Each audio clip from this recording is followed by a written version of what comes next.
मंगलम भगवान मंगलम सर्वमंगलम मांगल्यं सर्वकल्याणकारकं शरण्यं सर्वभूतानां जयं नमः साराय सर्वमंगलाय चित् स्वभावाय भावाय सर्वभूतानां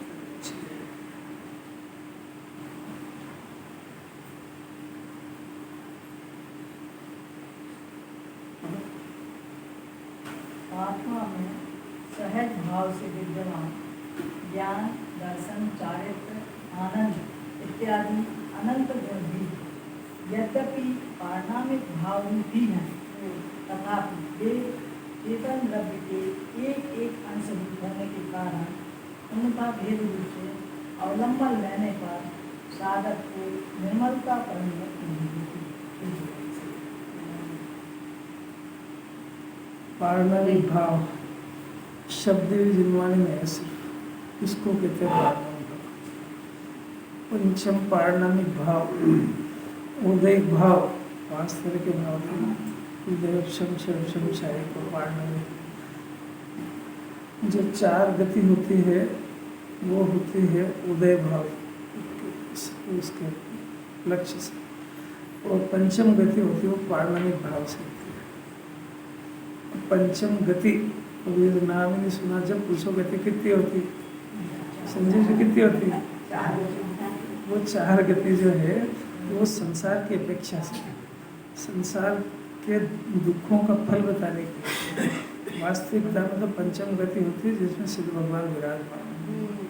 तो अब प्रश्न है कि वो किसके आश्रय से होती है, कैसे होती है? एक पारणामिक भाव के आश्रय से। पारणामिक भाव क्या होता है? इसी को आत्मा कहते हैं। यही क्या चीज़ है? इसके अंदर अनंत गुण है। वो अनंत गुण में से मुख्य गुण ये है ज्ञान, दर्शन, चारित्र, आनंद। आदि में तो सब है, ज्ञान, दर्शन, सुख, वीर, ये इसके अंदर गुण है। कैसे पहचाने आत्मा को? कि आप पहले एक एक गुण का विचार करके उसको अभेद करो। एक एक गुणों का विचार करने पर विकल्प का जन्म होता है, निर्विकल्पता नहीं होती है। वो निर्विकल्प होना ये मोक्ष का मार्ग है। बाकी पुण्य के विकल्प भी मोक्ष का मार्ग नहीं है।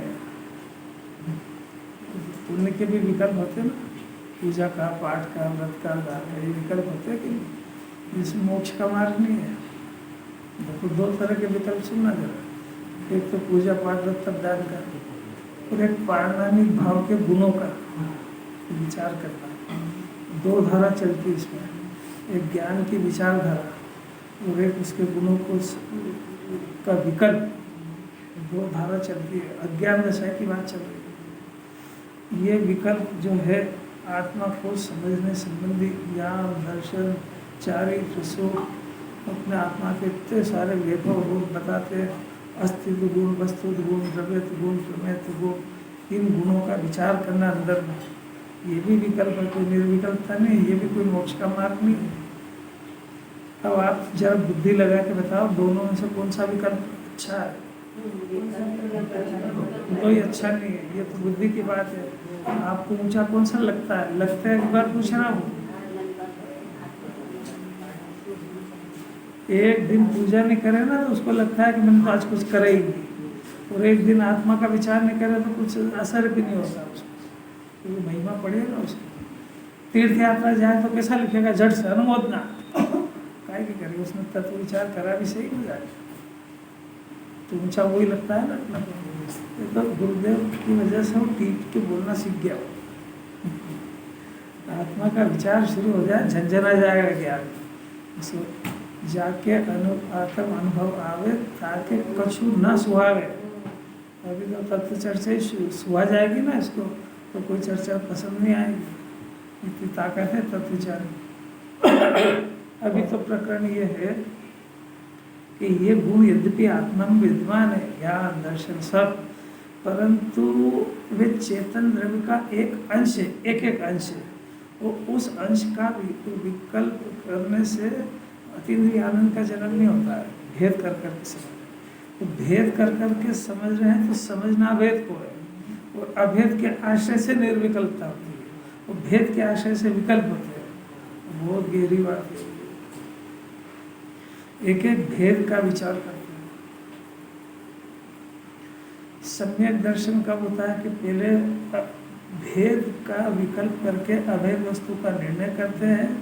अभेद वस्तु का निर्णय होने पर आत्मा में से एक बार अतीन्द्रिय आनंद का जन्म हो जाए, रहित को सहित का ज्ञान और श्रद्धा हो जाए। ये क्या होता है रहित और सहित? आत्मा है, मैं खुद ही बोल रहा हूँ, शांति से समझो जरा, खुद ही समझा रहा हूँ। समझने के पहले क्या उतावल करते बोलिए।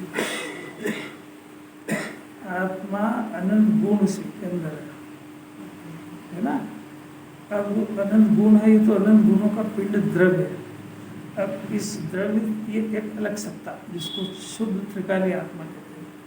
अब इसके गुणों के अंदर श्रद्धा, ज्ञान और चारित्र की 3 गुण है। चारित्र तो आत्मा में स्थिर रहने का नाम है। ये अभी प्रकरण अभी पेंडिंग रखो। श्रद्धा ज्ञान क्या होता है? तो उत्पाद, व्यय और ध्रुव। तो उत्पाद, व्यय यह पर्याय, तो ध्रुव है पर्याय रहित का द्रव्य। तो जो द्रव्य है जिसकी श्रद्धा करी जाती है वो उत्पाद व्यय से रहित है, यानी पर्याय से रहित है। समझ, पर्याय से रहित है। अब पर्याय जो पर्याय उत्पन्न हो रही है वो पर्याय से रहित त्रिकाली द्रव्य है। तो ये रहित की तो होती है श्रद्धा। वो जो इसके अंदर से जो ज्ञान उत्पन्न हो रहा है, ये ज्ञान जो उत्पन्न हो रहा है, तो रहित की श्रद्धा होने पर ज्ञान ने काम किया है। तो ज्ञान में एक नवीन ज्ञान का जन्म होता है। उस ज्ञान का नाम अतीन्द्रिय ज्ञान और सम्यक ज्ञान है। ये ज्ञान आत्मा के सहित है। श्रद्धा रहित की होती है, ज्ञान सहित का होता है। क्योंकि जो सम्यक ज्ञान पैदा हुआ है, मिथ्या ज्ञान नहीं, सम्यक ज्ञान जो पैदा हुआ है वो ज्ञान आत्मा के संग में सहित है। मतलब वो अंश आत्मा का ज्ञान श्रद्धा रहित की होती है और ज्ञान रहित और सहित का होता है। उस ज्ञान को, वो ज्ञान जो निर्मल ज्ञान जो पैदा हुआ वो आत्मा के सहित हो यदि, तो विकल्प का वो ज्ञान बदलता है। तो ज्ञान के नष्ट होने पर आत्मा का भी अभाव है। और यदि वो पूरे रहित हो तो फिर अतीन्द्रिय आनंद का जन्म नहीं होगा। निर्मल जो ज्ञान उत्पन्न होता है ये कथनचित भेद है, कथनचित भिन्न है, कथनचित अभिन्न है, कथनचित भिन्न है। और श्रद्धा जिसकी होती है वो सर्वथा भिन्न है, यानी श्रद्धा का विषय सर्वथा होता है और ज्ञान का विषय कथनचित होता है। इसका नाम है रहित और सहित की श्रद्धा। रहित की श्रद्धा और सहित का ज्ञान कैसा है वस्तु से, इसका नाम रहित की श्रद्धा, ये सम्यक दर्शन है। और सहित का ज्ञान, ये सम्यक ज्ञान। ज्ञान सहित का होता है, इसमें सम्यक ज्ञान का जन्म होता है, केवल ज्ञान की तरफ प्रकट होता है। जैसे देखो किसी बच्चे को देखो, बच्चा पैदा हुए ना, वो चिल्लाता है, 1, 2, 4, 8 दिन, महीने में 15 दिन का हो, तो जैसे वो आँख खुलता तो एकदम से उसको दिखता कि ये मैं कहाँ आ गया। सब चीज़ें नई नई दिखती है ना उसको। अब वो जीव तो है ही सही, और वो अनादि से वो जिस गति में भी था वो सबको, माँ जो भी देखता था उसको, यहाँ आँखें खुली उसकी, वो सबको नए नए दिखता। ये कौन आया, ये क्या है, ये कभी क्या दिखता है, कभी क्या दिखता है। बेचारा घबरा जाता, फिर सो जाता। ऐसा इसका ज्ञान एक बार ये शुद्ध आत्मा को देख ले तो अंदर देखने से मन ही नहीं हटता उसका, तब वैभव दिखता है अपरंपार। वो ज्ञान सहित का ज्ञान है ना। तो देखो सहित का ज्ञान में क्या क्या जानता है। श्रद्धा तो मोक्ष की पर्याय भी मेरे से भिन्न है।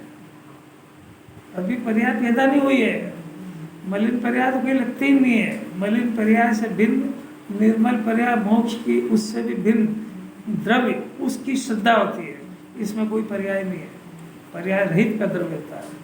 वो जो ज्ञान होता है वो रहित और सहित दोनों का होता है। माने ज्ञान के अंदर त्रिकाली शुद्ध आत्मा, अभेद, अखंड, अनंत गुण, इसका भी ज्ञान होता है।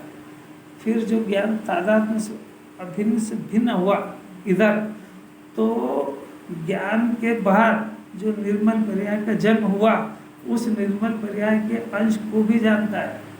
जितनी मलिनता रही उसको भी जानता है, जितनी निर्मलता रही उसके कारण को भी जानता है, जो मलिनता रही उसके कारण को भी जानता है। मलिनता क्यों पैदा होती है ये भी जानता है, निर्मलता कैसे पैदा हुई इसको भी जानता है, संयोग है उसको भी जानता है। ये सब जैसे है तैसे जानता है। संयोग को संयोग रूप, मलिन परिणाम को विभाव रूप, निर्मल परिणाम को स्वभाव रूप, जैसे है तैसे जानता है। इनका कारण जैसा है तैसा जानता है। और ज्ञान क्या नहीं जानता है? जिस आत्मा के आश्रय से हुआ, जिसके प्रताप से उसको ये बातें सुनने लगी, उनका स्वरूप भी जानता है, देव का जानता है। अरे क्या नहीं जानता है? मैं अनादि से क्यों भटका ये भी जान लिया उसने। इतना ज्ञान काम करता है। मिथ्या ज्ञान क्या जानता है इसमें से? अपने को जो दुख हो रहा है वो उसका कारण क्या है, वो यही समझ में नहीं आता उसको। अभी आज तक जो दुखी है, ये वर्तमान में दुख है, इसका कारण कौन है ये भी नहीं जानता। और तो जो अपनी बुद्धि से समझता है उसका इलाज करा करता है, अरे वो तो खोटा है। तेरे को तो क्या कुछ नहीं समझता है तो सीधा सीधा जिनवाणी का सहारा लेके जान, सीधी सीधी बात है। सेठी जी को समझ में आ रहा है क्या? अच्छा आ रहा है? ये जीव है ना, सुनना जरा ध्यान से। अरे पढ़ते हैं इसको, तो पढ़ते हैं, इसमें तो सभी लिखा, घर पढ़ लेंगे बच जाए। अनंत अनंत काल में जो विचार नहीं हुआ वो विचार जिनवाणी कराना चाहती है, और वो कुंकुंदाचार को माथे पे बिठाए बगैर होगा नहीं। वो तो अपना सौभाग्य है कि उनकी वाणी अपने को समझ में आने लगी। ये वाणी हर किसी की समझ में नहीं आती। जीव निगोद से निकला है, सिद्ध तक की यात्रा करना है इसको। बीच में जितने भी रास्ते हैं, अब ये किस पथ पे जा रहा है ये इसको नहीं पता है कि मैं जिस रास्ते पे जा रहा हूँ ये रास्ता कहाँ पहुँचेगा। अंधा है ना, ज्ञान बंद है इसका। अब कौन सा तो रास्ता है, मैं कहाँ चल रहा हूँ। हर जीव निकला है सफर पे, अब उसको पता नहीं कि मैं जिस रास्ते पे चल रहा हूँ रास्ता पहुँचता कहाँ। वो रास्ता समझते हैं। किसी को 5 इंद्रियां है तो हर एक को एक एक इंद्रिय का रस है, और वो रस भोगने का तो परिणाम है, पर वो रास्ता जाएगा कहाँ ये वो नहीं जानता। आ रही कि समझ में आ रही? आहार संज्ञा में सुबुद्धि है, ये रास्ता है। अब जीव चला इस पे, नई नई आइटम बनाओ। तू चला तो है, पहुँचेगा कहाँ ये पता है तेरे को? ये जिनवाणी से पूछ ले। 5 इंद्रिय के विषय में देख लेना है। जो जो इंद्रिय का विषय इसको पसंद है वो अनंत काल तक के लिए छीन ली जाएगी। नहीं पता है ना इसको रास्ता। अब थोड़ा सा पुण्य में आ जाओ कि पुण्य में आ रहा है तो जैसा भी पुण्य हो सब अपनी अपनी चॉइस का अलग अलग।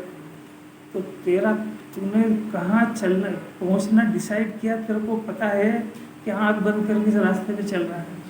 आँख बंद करके चल रहा है तो जिनवाणी से पूछ ले कि ये रास्ता कहाँ जाएगा। नहीं आ रही समझ? कोई सा भी पुण्य करा तूने, पूजा करा, पाठ करा, कोई बात नहीं, ये जाएगा कहाँ है रास्ता ये पता कर ले पहले। तूने समझा है कि मोक्ष जाऊंगा तो ये रास्ता नहीं है, तो तूने पता नहीं करा तो तू मान जाएगा इसको मोक्ष जाऊंगा। जाएगा नहीं, रास्ता जहाँ जाएगा वहाँ पहुँचेगा। अरे कुछ समझ में आ रही क्या? आप लोग किस रास्ते में चलते हो आपको देखना आता है? अब देख लेना, आज तो हिंट से दे रहे, देख लेना। चौथे गुण स्थान वाले का बहिरंग व्यवहार किसी को वो पसंद आता है, चौथे वाले का। किसी को 5 वाले का अनुव्रत पसंद आते हैं, ये धर्म में आने वालों की बात है। किसी को मुनिराज के 12-28 में ये त्याग करो, ये त्याग करो, ये त्याग करो, ये करो, जो ये इस पर छोड़ो, वो पसंद आता है। किसी को जिनेन भगवान का बहिरंग पसंद आता है, अरे छत्र है, चंवर है, वामंडल है, समसरण लगा है, 100 इंद्र उनकी पूजा कर रहे हैं, चक्रवर्ती उनके ढोक दे रहा है, क्या बाहर का व्यवहार, ये पसंद आता है। कोई बात नहीं, तू करता रहे जो करना है। ये रास्ता कहाँ जाएगा ये देख लेना। कुछ जीव हैं उनको अंतरंग पसंद आता है कि चौथे गुण स्थान वाले का अंतरंग क्या होता है, पांचवें वाले के 2 कषाय के अभाव की शांति क्या होती है, मुनिराज की 3 कषाय के अभाव की शांति क्या होती है, परम भगवान के अनंत चतुष्टय कैसा चल रहा है, ये पसंद आता है। ये पसंद है उसकी, वो किसका विचार करता है। यहाँ तक समझ में आया, ये रास्ते है साहब, इस पे तो चल रहा है, ये तेरी पसंद है वो रास्ता। अब देखना जरा खास बात, कोई शूरवीर और भाग्यशाली होता है वो इन सब रास्तों के कारण को जानता है कि रास्ते वस्ते तो मेरे को नहीं जाना है।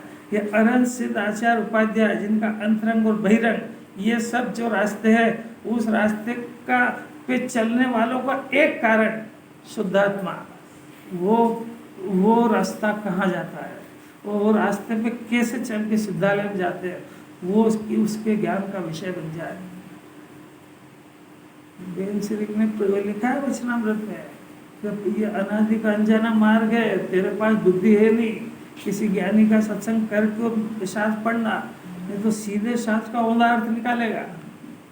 तो इसी को पढ़ के ग्रहित मिथ्यात्व को पोषण भी कर सकता है, और इसकी मर्जी है तो, क्योंकि उसका जो चॉइस का रास्ता है वो तो अंतरंग से खुलता है, बाहर से थोड़ी खुलता है। विवेक का उपयोग नहीं करेगा तो किसी भी पथ पे चल देगा, और दुनिया के अंदर कोई भी टोकने वाला नहीं। आप इतने सारे पाप करते हो 24 घंटे, आपको किसी ने आज तक कहा कि तू पाप मत कर, इससे तू तेरी गति खराब हो जाएगी।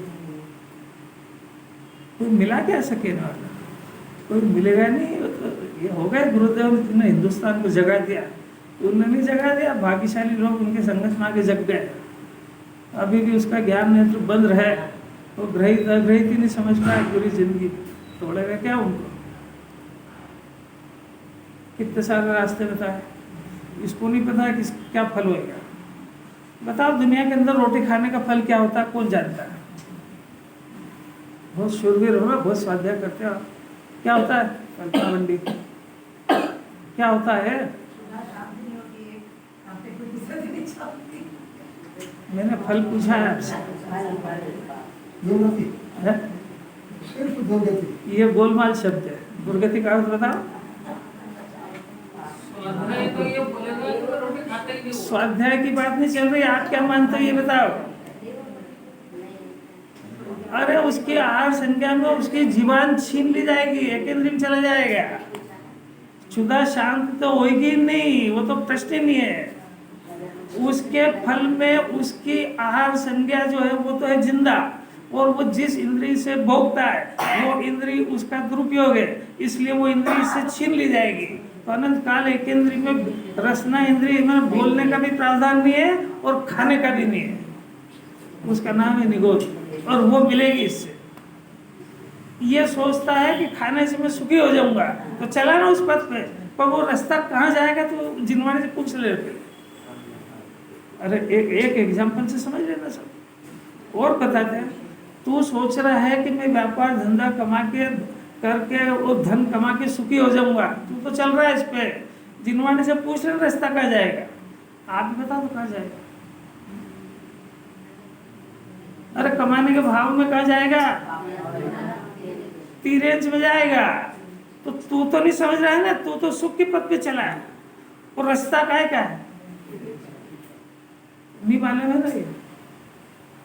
ये जिनवानी इसके ज्ञान है तो खुलवा रही है। तू तो सोच रहा है कि परिवार बढ़ेगा, लक्ष्मी बढ़ेगी, अधिकार भी पद बढ़ गया, क्या बोली में जिनवाने से पूछना जरा कि संसार का बढ़ना निर्दयी की हार है। तू समझ रहा है कि संपन्नता होगी, मेरे को लोग पूछेंगे। तेरे को पता है कि जो पुराने इस 24 के पहले अनंतो 24 हो गई, उनको नहीं कोई पूछता है।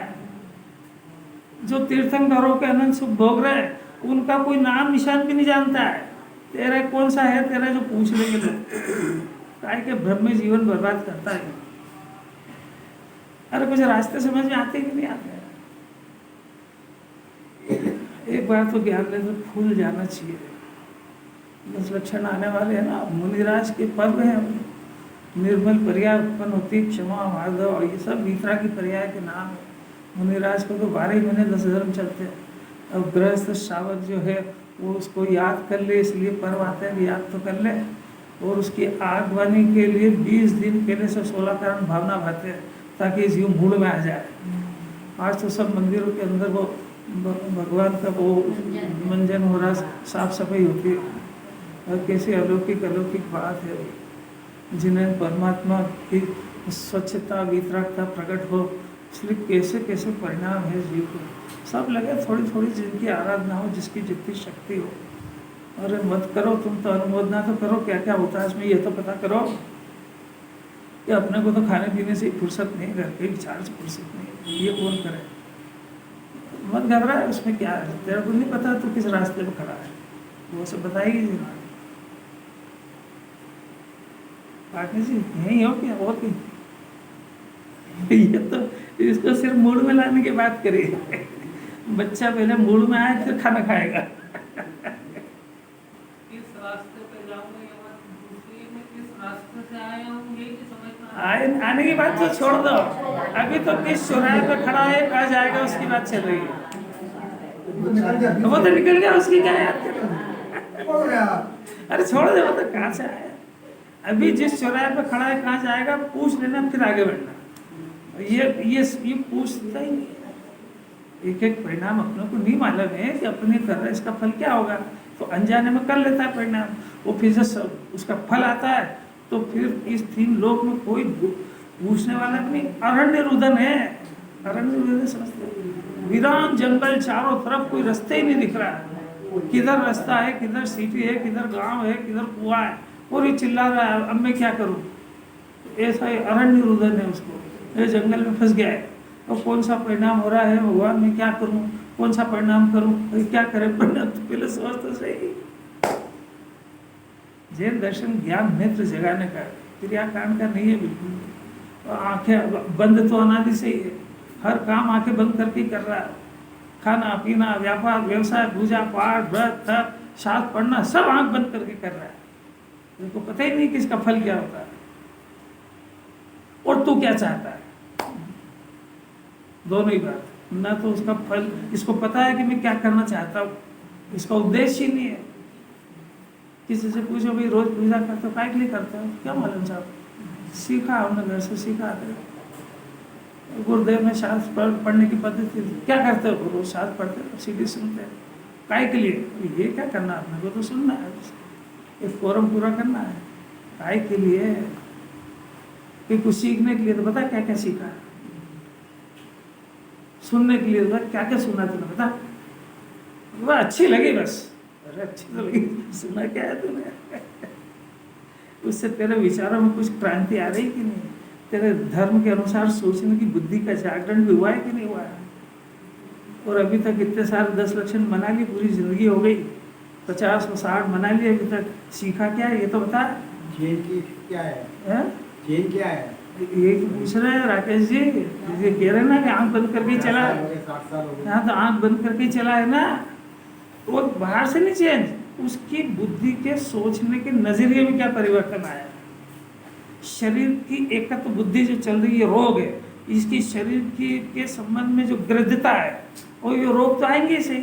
तो रोग के काल में निर्भय होना जिन्होंने नहीं सिखाया था। परिस्थितियां तो विपरीत नहीं होगी, ये जैन दर्शन में है ही नहीं। ये किसी तीर्थंकर का आशीर्वाद नहीं कि तेरे विपरीत परिस्थिति नहीं आएगी। यहाँ तो कह रहा आएगी, और तू क्या सोचता है, तेरे को भेद ज्ञान सिखाया था तो तू भेद ज्ञान करता है कि उसी के साथ अवैध होता है। नहीं समझ में क्या बोला, यानी उस परिस्थिति के साथ में ज्ञान जुड़ गया तो अवैध हो गया वो। उस सिखाया ये था कि परिस्थिति का जीव ज्ञाता है, परिस्थिति भिन्न, ये क्या सिखा रहा है। अघाती कर्म का उदय, इससे आत्मा प्रभावित नहीं होता है। मैं उसमें संचेतन नहीं करता हूँ, स्वभाव में करता हूँ, ये सिखाया था। और तू वो अघाती कर्म का जो उदय आया उसमें जुड़ गया, तो तूने सुना क्या था और तू करता क्या है।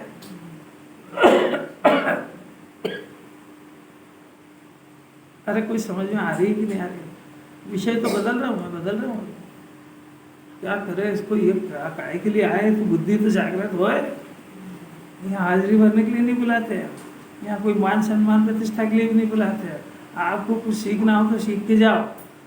अन्यमति के मंदिर में आपको कुछ देना पड़ता है, यहाँ से जिनवानी पूछती लेके क्या गया है। सिर जिनके प्रसाद से सुखी हुए सब जीवियों प्रसाद बैठता है, काय का सुखी होने का।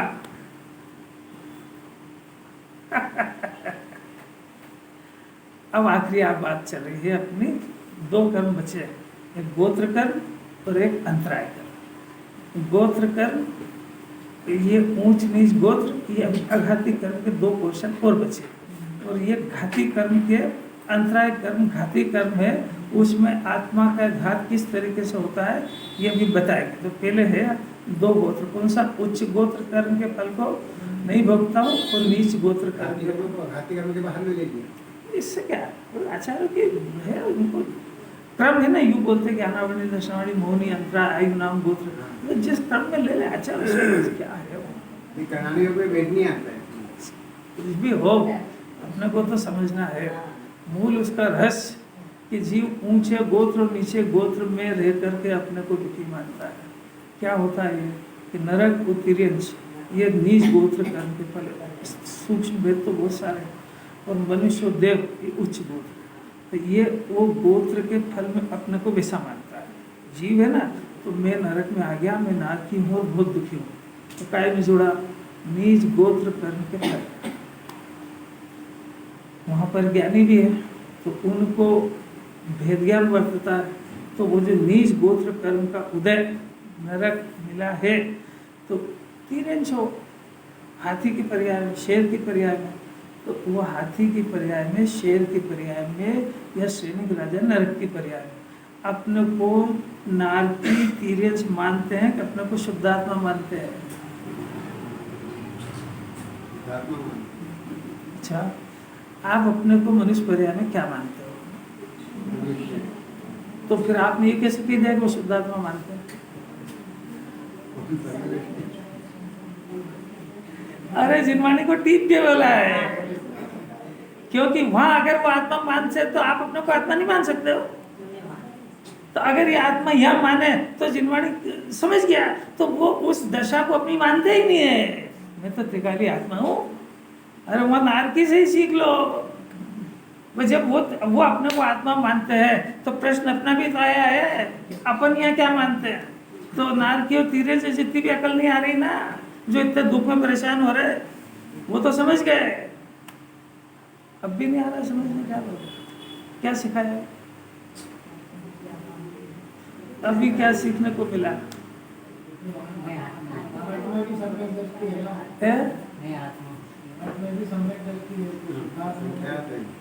फिर से पढ़ाई ओंधी चल रही है अभी। अपने को आत्मा माने तो सम्यक दृष्टि होते हैं, सम्यक दृष्टि अपने को आत्मा मानते बात नहीं है। आपको पढ़ाई ओंधी कर दिया आपने। मैंने बोला वो सुना भी सही आपने? क्या बोला, किसने सुना? इसलिए सम्यक दृष्टि है, इसलिए आत्मा को अपना मानते, ऐसी बात नहीं है। अरे क्या ओंधी पढ़ाई काहे को करते हैं? गुरुदेव के पास आके सीधी क्लास में आके ओंधी पढ़ाई करते हैं। दोनों में कोई अंतर समझ में आया? क्या अंतर है उसमें? बहुत अंतर है कि जब आप सब हमके सम्यक दृष्टि बनेंगे तब हम अपने आत्मा को अपना मान लेंगे। तो तू ना कभी सम्यक दृष्टि बनेगा और ना तू अपने आत्मा को अपना मानेगा। क्या अलौकिक बात। अरे आत्मा ना मिथ्या दृष्टि होता है ना सम्यक दृष्टि होता है। आत्मा तो आत्मा है। अब ये आत्मा अपने को आत्मा माने आत्मा की पर्याय, और पर्याय जो है अपने को आत्मा नहीं मानती है, तो वो पर्याय किसी अन्य को अपना मानेगी, तो वो मानती उस पर्याय को कह रहे तेरी विपरीत मान्यता है, झूठी दृष्टि है। तूने जिसको अपना माना वो तेरा नहीं है, इसका नाम मिथ्या दर्शन है। तो ये जो मिथ्या दर्शन का जो उसको वो लगा है दोष, या उसको जो उपाधि मिली है वो उसके कृत्य से मिली है कि वो उसने दूसरी चीज को अपना माना, तो पर्याय बदनाम हुई ना, इसका नाम है मिथ्या दर्शन। तो आत्मा थोड़ी मिथ्या दृष्टि हुई।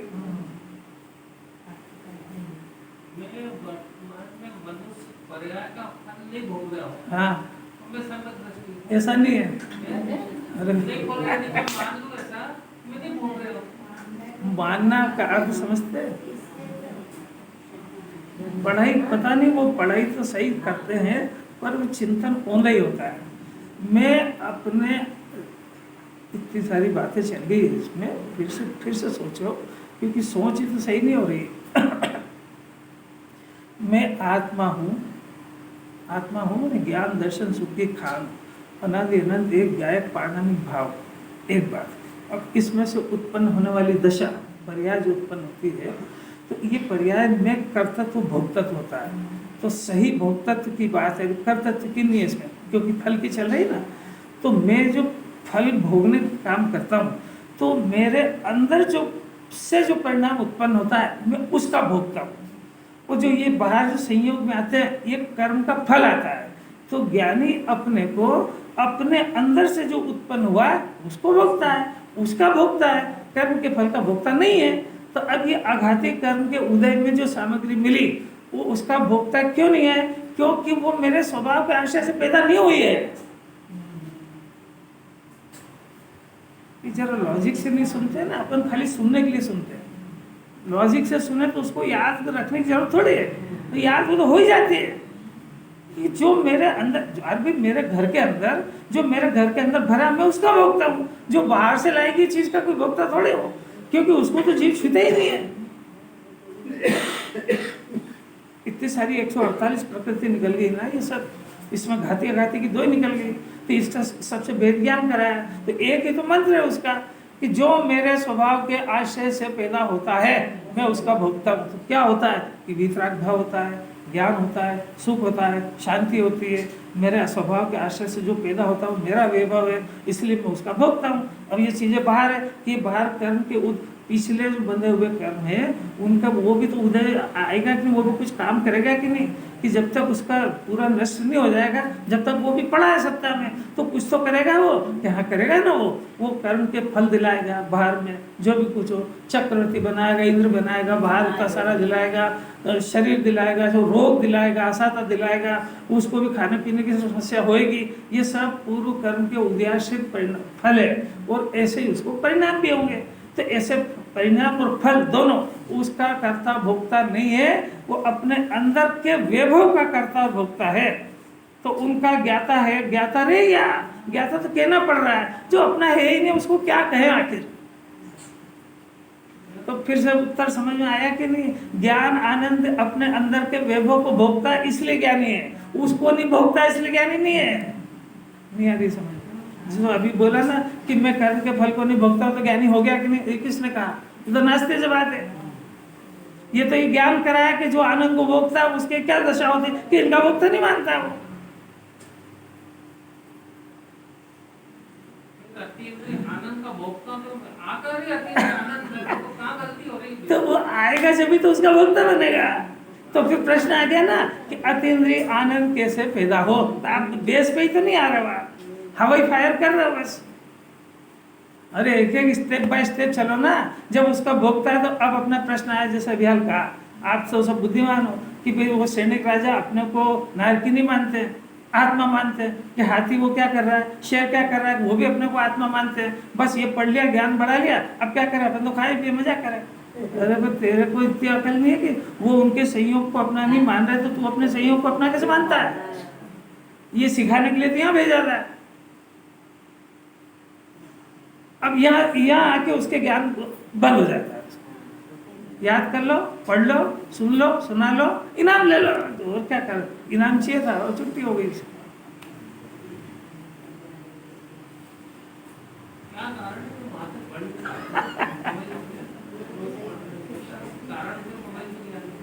कारण जानने का प्रयत्न क्या करा? कारण आप कोई काल का दोष नहीं है। व्यापार नहीं चलता है, प्रॉफिट नहीं हो रहा है, तो आप व्यापार को कंटिन्यू रखते हो कि कारण ढूंढते हो? आप बीमार हुए, दवा लेने गए, महीना भर हो गया, 2 महीने हुए, कुछ आराम नहीं हुआ, तो आप डॉक्टर से कोई चर्चा भी करते हो कि नहीं कि साहब क्या करूं, मेरा तो वो कोई पहला दिन 2 महीने तो निकल गए, तो या तो डॉक्टर बदले या दवा बदले, तो कुछ करते हो कि लेते ही रहते हो?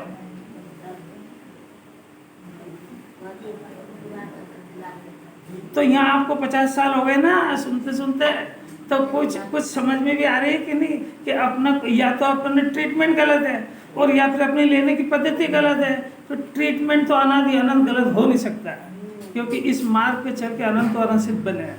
तुमको समझ नहीं आ रही है, ना तो तुम परहेज करना सीख रहे हो और ना तुम मेडिसिन लेना सीख रहे हो।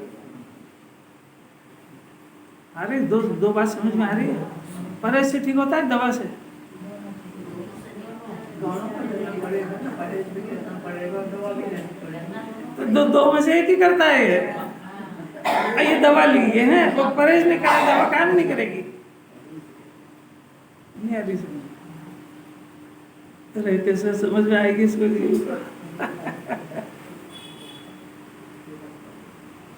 ये बात सुन के यदि हृदय गदगद हो और इसको अपने भाग्य की सराहना हो, या हो मेरे तो कैसा पुण्य का उदय आया जो मेरे को ऐसी परम सत्य ऊंची ऊंची बातें सुनने को मिल रही है। जरा जगत की हालत तो देखो। जिनेंद्र भगवान के मंदिर में वीतरागी देव के सामने वीतरागता की बात चलना कितना दुर्लभ हो गया है। उस काल में अपन फंस गए उसमें। कितना भाग्यशाली जीव है, फिर भी इसको अज्ञानी को मूर्खता में पसंद वही जगह आती है, दौड़ दौड़ के वही जाता है। तो सुनता है कुछ की नहीं सुनता है। तेरे को जिनवाणी पूछती है कि तेरे को तेरे माँ बाप का परिचय हो गया और माँ बाप की निंदा करी जा रही है और तेरे आँख के सामने, तो तू देख कैसे रहा उसको? तेरा सामर्थ्य नहीं है तो चला जाए यहाँ से, पर तू तेरे माँ बाप की दुर्दशा देख कैसे रहा? ये पूछती है जिनवाणी सुनने वाले से। जो अंधा उससे तो बात ही क्या करे? कुछ समझ में आ रही है आपको बात? दो हो गए, नीच गोत्र और उच्च गोत्र। अब जो 5 अंतराय, ये भी जो है घाती कर्म की प्रकृति है। दानांतराय पढ़ लो जरा एक बार। मैं दानांतराय के कर्म के फल को नहीं भोगता, चैतन्य स्वरूप आत्मा का ही संचेतन करता हूँ। मैं लाभांतराय कर्म के फल को नहीं भोगता, चैतन्य स्वरूप आत्मा का ही संचेतन करता हूँ। मैं भोगांतराय कर्म के फल को नहीं भोगता, चैतन्य स्वरूप आत्मा का ही संचेतन करता हूँ। मैं बीजांतराय कर्म के मैं उपभोग अंतराय कर्म के फल को नहीं भोगता, चैतन्य स्वरूप आत्मा का ही संचेतन करता हूँ। मैं वीरांतराय कर्म के फल को नहीं भोगता, चैतन्य स्वरूप आत्मा का ही संचेतन करता हूँ। इस प्रकार ज्ञानी सकल कर्मों के फल के संन्यास की भावना करता है। सकल कर्म के फल 148 तरह के फल, उनके संन्यास की भावना यानी त्याग की भावना ज्ञानी को निरंतर चलती है। अभी जो अंतराय कर्म में घाती कर्म की प्रकृति है, जिन्हें भगवान को क्षय, दान, लाभ, भोग, उपभोग और वीर ये प्रकट हो गया। तो यहाँ जो एक पहले केजी की क्लास में और आगम की पढ़ाई में ऐसा पढ़ाते थे कि मेरे दान करने के परिणाम हो रहे हैं और अब धन नहीं है, या मेरे धन तो बहुत है पर परिणाम दान का आता ही नहीं है, या मेरे लाभ नहीं होता है, उसको अंतराय कर्म कहते हैं। ये पहली वाले केजी को पढ़ाया। यहाँ तो पद्रव्य का काम ही नहीं, आध्यात्मिक ग्रंथ है। आध्यात्म में जब जीव के कुछ बाहर के पदार्थ का भोग सेवन होते ही नहीं है, तो फिर ये क्या होता है अंतराय कर्म? कि ये बहुत गजब की और समझने की बात है। मैं बहुत जल्दी शॉर्ट में पूरा कर देंगे सबको। पंकज जी को आकुलता हो रही है, सब सफाई कराना, ये कराना, 5 मिनट पूरा कर देंगे इसको। तो जो होता है, ये जीव स्वयं अनंत गुण, दान, लाभ, भोग, ये सब इसके अंदर शक्तियाँ भरी हुई है। इस शक्ति का पर्याय में भोग नहीं कर पाना, इसका नाम अंतराय कर्म है। समझ में आया? अज्ञानी को तो कुछ पता ही नहीं इस बात का कि मेरे अंदर क्या क्या भरा है, तो वो तो अंतराय कर्म का जबरदस्त उसके उदय है ही सही। अब ज्ञानी हुआ। ज्ञानी किसको कहा? कि जिसको अपने आंतरिक अंतरंग के वैभव का पता लगा और उसी की पर्याय है और उसी का द्रव्य है। और ये भोग और भोग एक बार भोगा जाता है और भोग बार बार भोगा जाता है। और जो लाभ उत्पन्न होता है वो अंदर से वितराग भाव का लाभ उत्पन्न होता है। ये सब अपने अंदर से उत्पन्न होने वाली निर्मल क्रियाओं के नाम है। अब ये जो पर्याय जब तक ये अपने शुद्धात्मा को स्वीकार नहीं करती है, तब तक तो ये समझते ही नहीं कि अंतराय कर्म का उदय होता क्या है। बल्कि और अंतराय को बांधने में लगा हुआ है ना। अब ये जब एक बार शुद्धात्मा का इसको परिचय हुआ और इसका द्वार खुला, फाटक खुला, निर्मल पर्याय का जन्म हुआ, तो अब जब द्रव्य में सब अनंत भरा है और इसी की पर्याय निकाल के पीने वाली है और उसने निकालना शुरू भी कर दिया, तो प्रश्न है कि अनंत क्यों नहीं हुआ? आया कुछ समझ में आया? जब वीतराग भाव प्रकट हो गया तो फिर अनंत क्यों नहीं हुआ? जब सम्यक ज्ञान प्रकट हो गया फिर अनंत क्यों नहीं हुआ? जब शांति सुख जितने भी निर्मल गुण थे वो जब प्रकट हो गए तो फिर अनंत क्यों नहीं हुए? वीर्यांतराय, दानांतराय, लाभांतराय, कर्म का उदय। तो उदय रोकता है कि उदय रोकता नहीं है? तेरे को ज्ञान कराया कि वो देख अंतराय नाम का कर्म है, उसकी वजह से जब आत्मा जिसको आनंद आए ही नहीं उसको तो समझते ही नहीं अंतराय कर्म होता क्या है, वो तो बाहर ही लगाएगा। आज रोटी नहीं मिली टाइम पे, कौन से कर्म का उदय? यार तो रोटी खाता भी है तो क्या चल रहा है? तो इससे आगे तो बढ़ ही नहीं सकता, उसकी तो बात ही नहीं है। यहाँ तो शुद्धात्मा अपना है ना, तो इसको अपना मानना है। क्यों नहीं मान पा रहे? सब मानता दो और क्या, मैं आत्मा हूं और बोल तो दिया आपको, उसको मानना कैसे?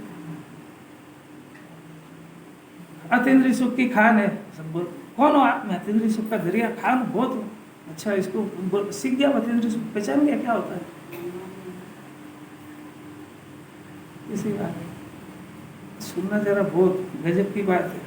पंचास्ती का गाथा 171, उसमें अमृत चंद्राचार्य कुंदाचार्य ने गजब रहस्य खोला। बस वो बोल के बंद करेंगे कि उसमें उन्होंने कहा कि ये जीव ज्ञानी होने के बाद ये वीतराग भाव के पथ पे चल चुका, उसकी बात कर रहे हैं कि उसकी बात कर रहे हैं। वो मोक्ष को प्राप्त करने के सारे प्रयत्न कर रहा है, उसके बाद वो स्वर्ग में चला गया। व्रत तप भी, पूजा पाठ जो भी, वो उसके बाप की तो बात ही नहीं कर रहे। ये जो भी इसने आराधना करी, 16 कारण भावना भाई, पूजा करी, पाठ करा, व्रत करा, ये शुद्धोपयोग की चर्चा करी, ग्रंथ पढ़ा, सब आ गया इसके अंदर। तो ये जो है जाना था मोक्ष में, वो चला गया स्वर्ग में। ये अंतराय है उसका मोक्ष का। अरे क्या गजब है यार! ये काम था मोक्ष जाने का और बीच में अंतराय आ गया जो स्वर्ग में अटक गया। इसका नाम अंतराय। अभी तो ये यहीं तक नहीं आया है, तो रोटी से बाहर आ ही नहीं रहा कि मेरी दुकान नहीं चल रही, अंतराय कर्म का उदय चल रहा है। अभी तो इसका माथा इतना खराब है, परध्रुव में अंतराय कर्म लागू ही नहीं होता है।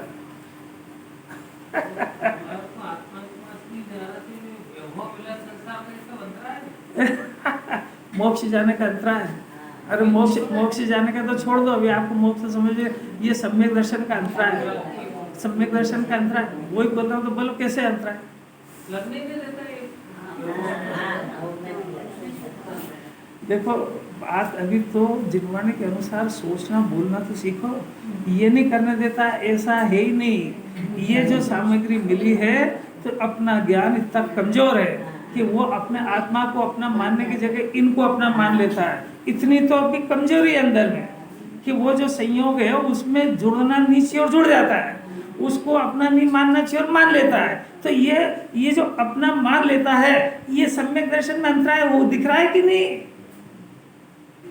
तो अंतराय कर्म ने सम्यक दर्शन करने से रोका है कि आपने उस धर्म को अपना मान के खुद रुके हो। और उदय कौन से कर्म का है? तो उदय का नाम ही बदल देना जिनवाणी ने, क्योंकि उदय कुछ कराता हो तो उसका नाम ले। वो अंतराय कर्म तो तुम्हारी मूर्खता को प्रदर्शित करता है। नहीं आ रही समझ में? और अभी केवल ज्ञान नहीं हुआ, 12वें गुण स्थान में हो गए पूर्ण मित्र, केवल ज्ञान नहीं हुआ। तो वो केवल ज्ञान किसी ने रोका है कि वो केवल ज्ञान नहीं हुआ, ये बता रहा है कि केवल ज्ञानावरणी कर्म का उदय भले थोड़ी सी देर का पर बाकी है अभी, और उसने रोका है। ये कहाँ से भाई बात? अब ये अंदर जाकर के देखना कि 5 इंद्रिय का धर्म भार और ये वैभव सब है, ये अपने को सम्यक दर्शन होने में रोक रहा है कि कारण है? ये घर जाके सोचना। और ये उससे अपने को बड़ा सफल मान रहा है, तो जीवन बर्बाद कर रहा है कि होगा सोच रहा है। अरे क्या समझ में नहीं आती इसको। ये कभी सुनता ही नहीं, ये तो नर दे कि ये हार है, हार है कि जीत है। और क्षम ज्ञान बढ़ गया ये हार है। जब तक आत्मा को नहीं समझता ना, क्षम ज्ञान को प्लस के खाते में खताएगा, और वो इसकी मौत का कारण है। 148 कर्म प्रकृति से सब लोग घबरा गए थे, मैं भी घबरा गया था, पर शार्ट करूं तो भी कितना थोड़ा तो नॉलेज हो जाए उसका। कर्म फल का तो परिचय उसको होना चाहिए, कर्म का भले ही नहीं हो तो एक बार दग जाएगा, इसलिए अपन उनको पढ़ा नहीं। अब इसका सारांश है वो जयचंद साहब छाबड़ा ने बहुत सरल करके किया है, वो अपन करते हैं।